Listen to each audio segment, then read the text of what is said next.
Akhenza kwamfulele channel ya Matimba Emmanuel Maluleke YouTube channel. Kombela mi subscribe ku channel yi kota ku kula ku fana na ti-channel letin'wana. Ndza khumba mhaka ya vanhu va xisati or vusesi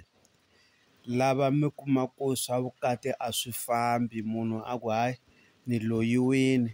ku ze ni nga tekiwi, kumbe mi kuma ku van'wani va tekiwa va lovoriwa kahle ku biwa a riyeriya. Loko a fika vukatini fika a tshama n'hweti yin'we or lembe rin'we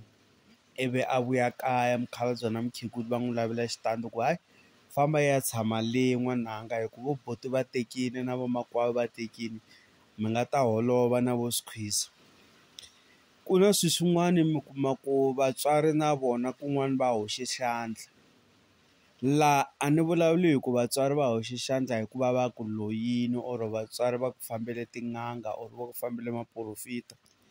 kumbe a ni ku na leswiya swa ku va ri hahani hi vona vanhu loyaku kumbe malume hi vona vanhu loyaku hi ku vana va vona a va tekiwangi va lava ku ta ku na mina ni nga tekiwi. Loko mo languta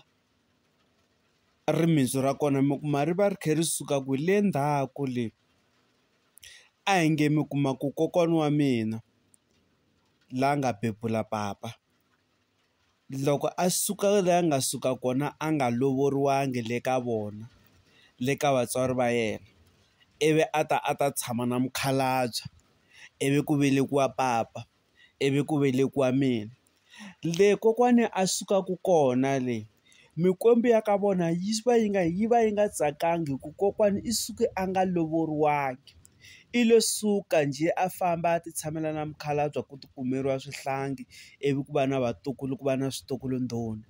Ivi mikwembu liya ya ka vokokwani yi ku hayi loyi ni lava ku ta n'wi komba ku ka mina na yena i mani a nga tlhariha.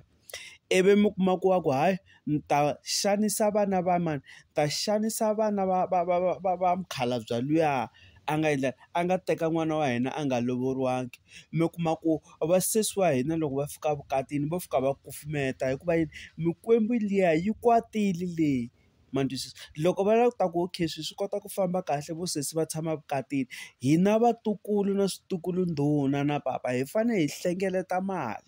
or hi xava homu hi xava mbuti hi yisa le kokwani va suka kona le ka vona, hi fika hinkwayo hi ta ku lovoleni ka kokwani hi mhaka ku mukhalabye va lovile va fambe emisaveni va nga lovolangi kokwani.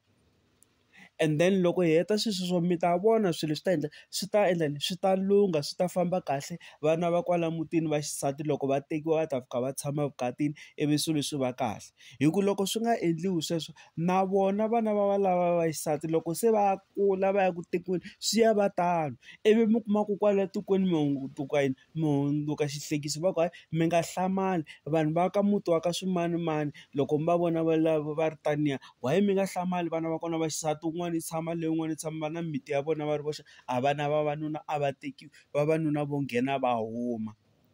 Va endliwa hi mani? Va endliwa hi malume wa vona kumbe va endliwa hi hahani wa vona, kasi a hi swona